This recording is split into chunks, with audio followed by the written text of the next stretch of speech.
mangwana nanhasi ndatiregai nimbokuudzai nezve type yevanhu inogara iri mupasti yako. Kana vakashaya chekutaura pamusoro pako, vanodzoka kunotsvaga pasti yako.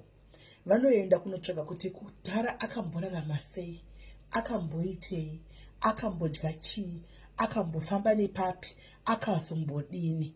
Ndo kunonzi kusvika pakupererwa. Hakuna munhu asina pasti.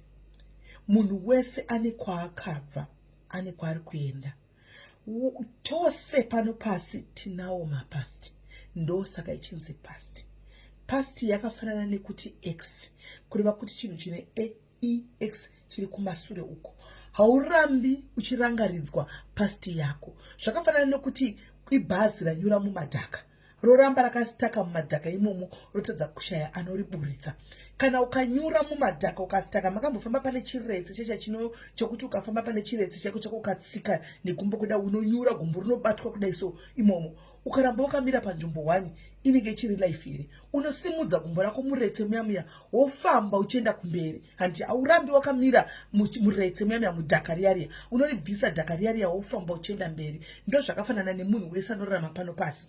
Munhu wese ane kwaakabva, ane kwaari kuenda. Hakuna asina pasti. Tine pasti dzinototyisa dzokuti tikakuvhurirai tega nemuromo yedu, kwete dzenyu dzamunotipa dzamunoziva idzi, nemuromo yedu munotovhunduka imi kuti yowe nai Jesu, iyemi mukanovhura dzenyu pasti kuti muuye muudze vanhu dzenyu pasti.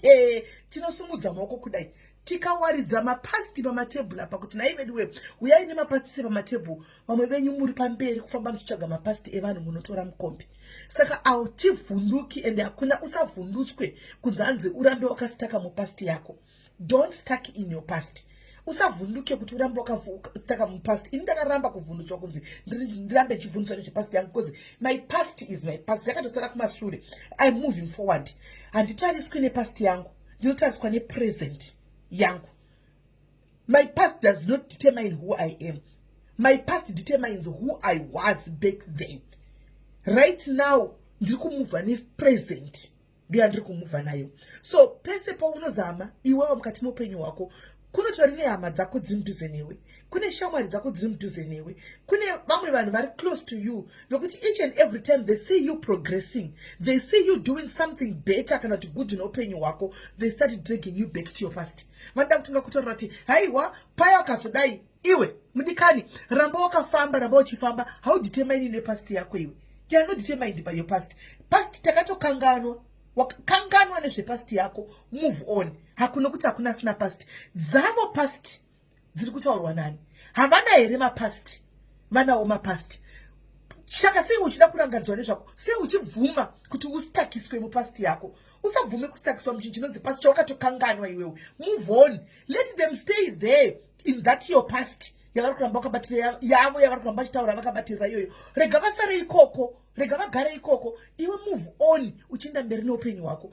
Move on uende mberi, nokuti past yako haisiyo zvauri. Your present right now, zvauri kurama iko zvino, present yako iko zvino, ndo inodetermine who you are, not your past. Vazhinji vedu right now vakastaka nenyaya yekunzi akada kuti aite chinhu paupenyu hwake, akada kuti anzi chino anorangaridzwa, hachazivi kuti oita chii, because there are always people, there are always monitoring spirits, there are always demons, there are always evil spirits dzinenge dzichingosunga dzichingomurangadza kuti paya wakazodai, paya wakazodai. Paya wakazo.